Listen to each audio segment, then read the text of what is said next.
دا خو ګورې ښه نن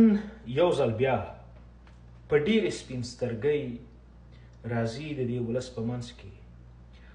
چې تر پرونه پورې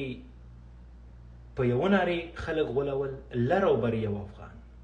خو نن ورځ د قوم پر بنیاد د ټبر پر بنیاد باندې دا ولس غولی محمود خان اچکزی پخوا مې درته ډېر احترام درلود خو نن نه بعد دا خبره یاد وساته چې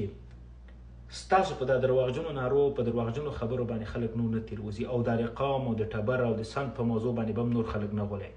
منافقت هم یو حد لري ته څه فکر کوې چې دا هغه ولسونه دي چې ته به یې غولی او دوی به غولیږي ستا د هرې خبرې معنا به زه دې ولس ته کوم په دې دومخیتوب باندې والله که ته د دې پښتنو په زړونو کې ته بیا ځای پیدا کړې دا چې کومې ورځې نه دا بد کړي دي چې پښتونخوا د پاکستان یوه برخه او د دې خبرو په دوران کې چې د دې خبرې تایید په کوم ډول باندې کوي